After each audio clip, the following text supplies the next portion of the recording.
नमस्कार दोस्तों।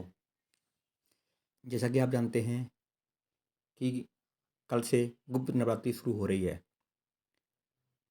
हमारे देश में जो नवरात्रि मनाई जाती है, विशेषकर 4 बार मनाई जाती है। 2 बार सामान्य नवरात्रि होती है और 2 बार गुप्त नवरात्रि। क्या तो आश्विन माह की जो नवरात्रि होती है, वही सबसे ज़्यादा लोग मनाते हैं। इसके अलावा माघ और अषाढ़ माह में जो गुप्त नवरात्रि होती है, उसे बहुत कम लोग ही मनाते हैं। जो गुप्त नवरात्रि होती है, इसे विशेषकर ना विशेष साधनाओं के लिए ही ज़्यादा लोग पूजन करते हैं। गुप्त नवरात्रि में व्यक्ति विशेष मुख्यतः रूप से शक्ति प्राप्त करने के लिए और जीवन में आ रही बाधाओं को समाप्त करने के लिए माँ दुर्गा से आशीर्वाद मांगता है और आशीर्वाद चाहता है।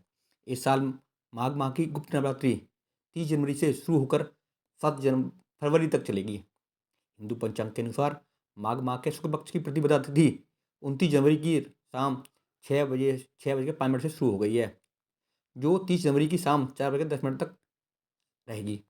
इसलिए गुप्त नवरात्रि उदय तिथि के अनुसार 30 जनवरी गुरुवार को होगी और इसका समापन 7 फरवरी शुक्रवार को होगा। ये आप लोगों के विशेष समय है कि अपनी कामनाओं की पूर्ति के लिए गुप्त नवरात्रि का व्रत रखें, पूजन करें। विशेषकर ना नवरात्रि में, गुप्त नवरात्रि में सात्विक और तांत्रिक दोनों तरह की पूजा की जाती है। लेकिन विशेषकर जो ज़्यादातर लोग गुप्त नवरात्रि में तांत्रिक पूजा ही करते हैं और इसकी जल्दी ही ये फलीभूत होती हैं।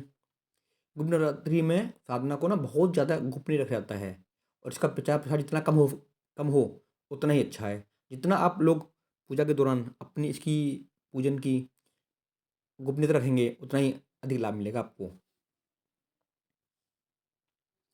गुप्त नवरात्रि में माँ दुर्गा की पूजा बिल्कुल 9 दिन तक करी जाएगी। इसमें कलश स्थापना की जाएगी।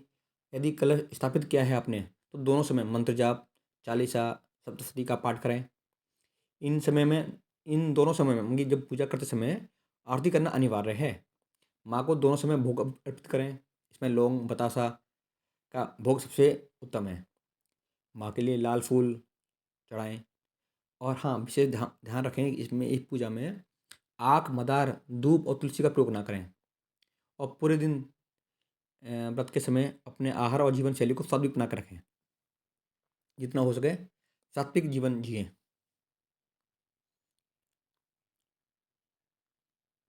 जैसे कि बताया अभी कि हम जो पहला नवरात्रि का दिन है, ये 30 तारीख से शुरू हो रहा है। 30 तारीख को पहला दिन होगा। उसमें प्रतिपदा को माँ काली की पूजा की जाएगी। दूसरे दिन माँ तारा देवी की पूजा की जाएगी। तीसरा दिन जो 1 फरवरी को होगा, उसमें त्रिपुरा सुंदरी की पूजा की जाएगी। नवरात्रि के चौथे दिन माँ भुवनेश्वर की पूजा की जाएगी। 5वें दिन में माँ छिन्नमस्तिका और माँ त्रिपुरा भैरवी की पूजा की जाएगी। छठे दिन जो 4 फरवरी को है, सप्तमी को महा धूमावती की पूजा की जाएगी। 7वें दिन अष्टमी के दिन 7 तारीख को अष्टमी होगी। उस दिन माँ बगलामुखी की पूजा की जाएगी। और 8वें दिन माँ मातंगी की पूजा की जाएगी। 9वें दिन माँ कमला देवी की पूजा की जाएगी। जितना हो सके इस पूजन में सात्विक जीवन अपनाएं। हो सके तो फलाहार से व्रत रखें। यदि फलाहार नहीं कर सकते हैं तो एक समय भोजन करें।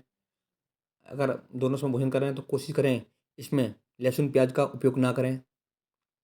और जितना हो सके अपने पूजन को, इसके जो पूजन करते समय पूजन को ज़्यादा प्रचार ना करें। जितना हो सके गुप्त रखें।